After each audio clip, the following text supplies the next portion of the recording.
to Kardec Radio's anniversary, dear friends. Here we are celebrating the beauty of doing the good together, sharing the good news, and enjoying the message of Spiritism. Today, we all had opportunity to follow several hosts who were in different parts of the world, and they prepared, customized a session for us, talking about different aspects of life. Since Leo Vieira to Brian Foster, we had the beautiful sessions including Angie Stewart, Deborah Beldovics, Fred Gouveia, Carol Correia, and Sunshine, and of course Brian Foster.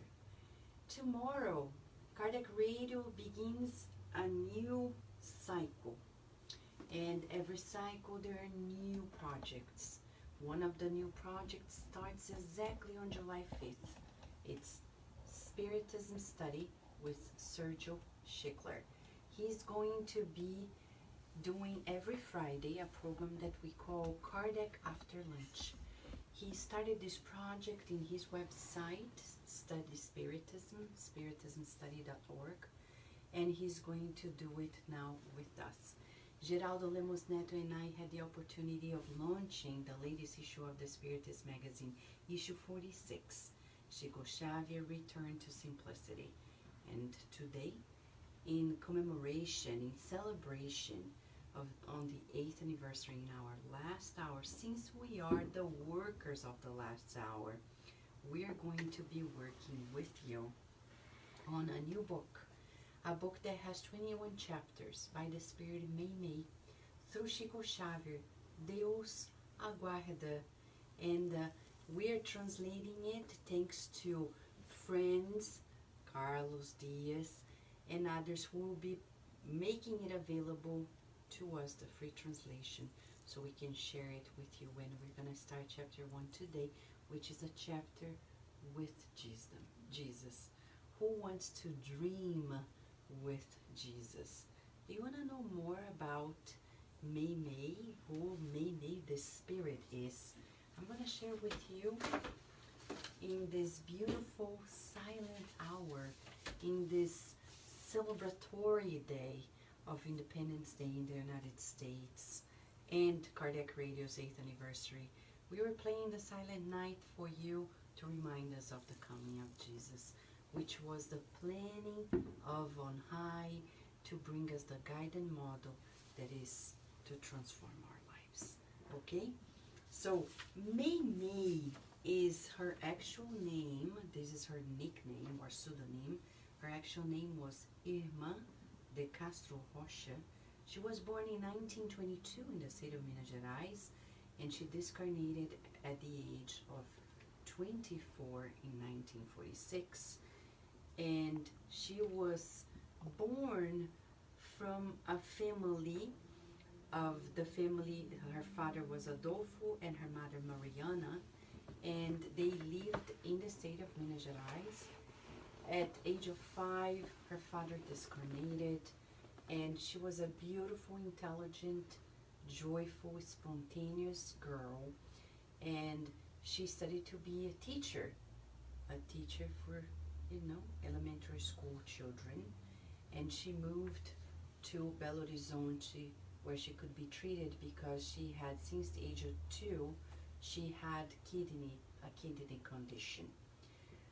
She got married to Arnaldo Rocha, who became Chico Xavier's one of the closest friends, working at the mediumistic meetings with Chico Xavier. At the age of 22, she got married, but at the age 24, she got severely sick and discarnated. It took 50 days for her to communicate through Chico Xavier, and from then on, we have books after books from a spirit that is destined to guide our lives under the umbrella of Jesus' tutorship, and especially groups regarding Spiritist education for youth and children. Today we're going to begin chapter 1 of this book, God Awaits. That's how we named it. It's named in Portuguese, Deus aguarda. What are you feeling, friends? Is God awaiting you? God is awaiting all of us patiently. And today there is a message that will be the crowning of moment of this day. Beautiful sessions, and not that it's better than any other, but just a wrap up where the focus is for us. Why are we doing this at Carta Creative? To strengthen ourselves at the core of our lives. What is the core of our lives? The Facebook, I cannot see who is there and who is writing and what you're writing, and I apologize. I'll read it later and reply to you, because Carlos Diaz is helping us today recording it, so it's facing him, not me, okay? But I embrace all of you, all of us. Let us feel the presence of the good spirits and the opportunity of wrapping up this last hour of the day with a new series, God Awaits. Chapter 1. Chapter 1 is titled Unexpected Renewal. Unexpected renewal. Let me get the very English version here that I printed out. Thank God Carlos is here today. Thank you, Carlos. We did the print. Okay, I can print right here.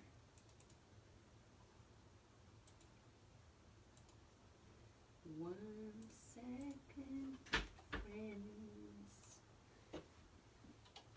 Deixa eu ser page. This is the next page. You heard the printer, the piano, and the printer.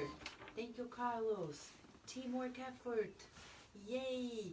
Chapter 1, The Unexpected Renewal. Mei says, there was a man who was feeling discouraged, and he was sleeping. He disconnected from the body. You know that when we go to sleep, the body rests and we emancipate, says Kardec in chapter 8 of the Spirit's book, second part. He was discouraged, but somewhat he felt light and happy. This man was ecstatic because he had a marvelous dream, and he felt that his place was quiet and illuminated because he noticed the presence of the Christ. The Christ approaching him, and reverent to Christ Jesus, he knelt down and begged, "Oh Lord, hear me out of mercy. I love you and I want to serve you. For a long time, I aspire to enroll myself in the assembly of those who collaborate with you in the redemption of individuals. I long to help others. However, beloved friend, I'm stuck, I'm bound. Deliver me from my home, where I see myself in the condition of an imprisoned bird. I live in a nest of aversions. My father, perhaps tired of conflicts, he abandoned us. My mother then started a series of cruel, despotic measures at home. She treated us, her very children, like objects of private use, flogging us with demands, possessively loving us, and my brothers, they hate me. They unduly want what I have, and they humiliate me at every moment. If I agree with them, they ridicule me, and if I complain, they threaten me with persecution and beatings. Oh Lord, release me from this prison that inhibits my movements. I want to act in your principles, which are love and service. the ones you teach us. As the man paused, Jesus looked at the visitor with compassion and claimed, I remember your previous requests. You were passing by in the direction of the terrestrial cradle, followed by prestigious friends. You declared yourself thirsty for action in the good, and your companions endorsed you. You said you were anxious to share our tasks. I understand you. The construction of love is inevitable. The man then respectfully turned to Jesus and said, Oh Lord, if you understand me and my ideal, my petitions that are already registered here, who placed me in this horrible home, that you recognize I am a sick person, thrown in the cage of snakes.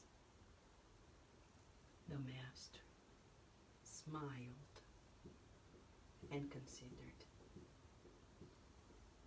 Believing in your intentions to collaborate with us, I was the one who sent you to the family where you are.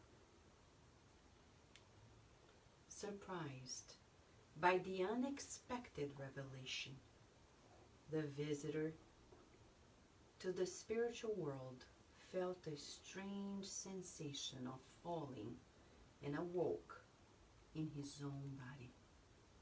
On the outside, the brothers blundered against life, reporting to him with insulting words.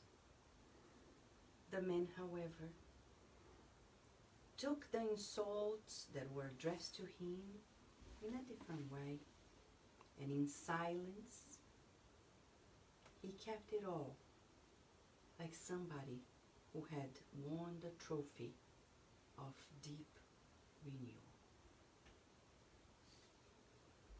A message to all of us.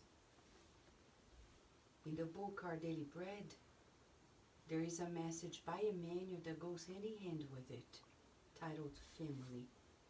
He says, we won't be able to help the world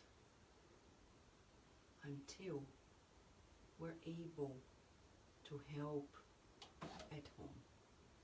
But what is to help at home? To make people do things that we find right? No. But what is it? Good question, right? Who doesn't have such difficulties? It's rare. Rare to find anybody on the earth who doesn't find such difficulties. Chico Xavier himself had those difficulties. Did you know that one of his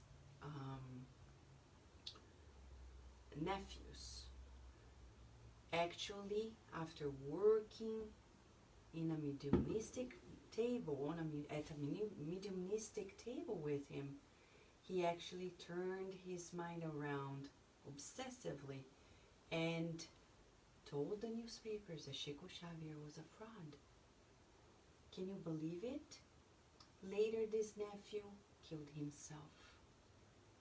So Chico Xavier, this is just one example of many, how much Chico Xavier himself struggled in his own family. But the question is, what is this deep renewal that Jesus is asking us? Somebody is asking to help in the dissemination. And Jesus then gives a very troubled family to this man. What are we supposed to do? Change our family members? We don't think so.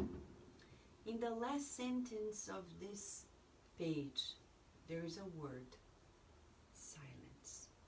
Does it mean you're going to be silent? No. It talks about an attitude. Stop the reaction. When we study emotional intelligence, one of the biggest deals in emotional intelligence is to stop reacting to people's emotions. How do I do this? Is it possible? Yes, it is. First, I need to tell my body that everything's okay when I feel threatened. Somebody's insulting us or despising us, disregarding us, and we feel that hurt. Who doesn't? So what do? We don't want to play alike because then we're not following the steps. What do? Dr. Heber Benson has a technique for us.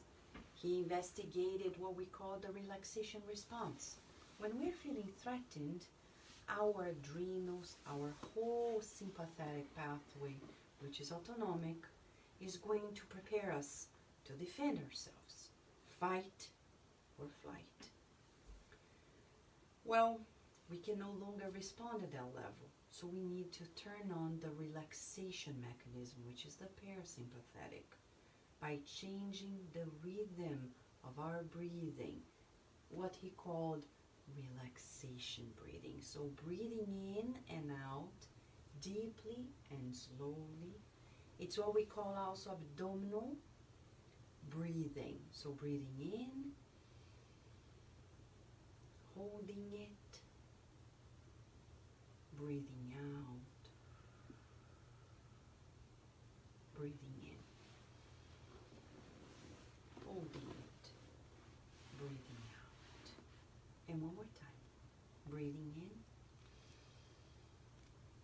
holding it, breathing out. And by doing this movement, we're turning on the parasympathetic. We can think with our cortical areas because no longer our most primitive areas which control basic emotions are turned on. So it's like a leash on that. I breathe in and out and I say, well, why is this person doing this? Maybe they're not happy. They're upset with something. I pray and I decide to emanate beautiful thoughts or even recruit the guardian angel. In my mind, I think of the guardian angel of the person, thinking, guardian angel of that person, I know you mean well. You mean to guide this person. How can I best help so I am not a stumbling stone, a block in this person's life? How do we refrain from engaging in conflict, in a duel? And you see, that will be inspired. So first and foremost, as Mimi says, it's that silence. Do you believe that you were purposefully put in your family? You do? You believe in it? How do you do it, right? Of course, we may not be the best friends, but how do we come around it? Well, the first thing is to cultivate respect. And sometimes respect is to avoid friction. That is something that Emmanuel taught Chico Xavier. If you can't do better, at least avoid friction. Avoid engaging in a battle, in conflict. But you may say, but Vanessa, don't you ever argue? Oh yes. You know why also? Not only previous lives, but if in this life you had a family setting where arguments, conflicts were constant, you were inevitably coached or trained to doing it. So you needed to counter condition yourself, and that takes probably a whole lifetime, if not more. So be patient with yourself. Forgive yourself, but keep aiming higher. Keep aiming higher. Tonight, as we are in this beautiful celebration of our own independence through the teachings of Spiritism. We thank Jesus may be coming to your dream tonight. What are you going to say? What are we going to listen? Is it possible that we wake up next day feeling totally renewed? What are we going to do, friends? I unfortunately cannot see how you are responding to this because the phone is not facing me. But if you want to turn it around, Carlos, thank you. Let me see, you can, yeah. Thank you, Carlos. Thank you for helping us, always. There you go. Thank you, Carlos. I can see beautiful friends here, and thank you for joining us, okay? Beautiful, beautiful friends. So think about this. If tonight Jesus is visiting you, coming to you in your dream, what are we going to say? You think Jesus wouldn't? Well, Paul of Tarsus, in the book Paul and Stephen, Emmanuel says to us that we have a personal relationship with Jesus, even if you don't remember, okay? Now I can see you. Now I can see you, thanks to Carlos. So, you would cry so. So, let us meditate on this and dream of this unexpected renewal. What a dream, huh? Waking up and like, we got it. We're no longer going to engage on this. So friends, for now, we'd like to wrap up with a song. I'll play the Silent Night for you again. I'm no expert, but I exercised to make this moment ever more special, our encounter with the Master, because God is awaiting us. Shall we, friends? Okay? Yeah, I wish I could play Amazing Grace, but it's gonna be Silent Night.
Yes, friends, may this night be our silent night where we are expressing our gratitude to Jesus Christ.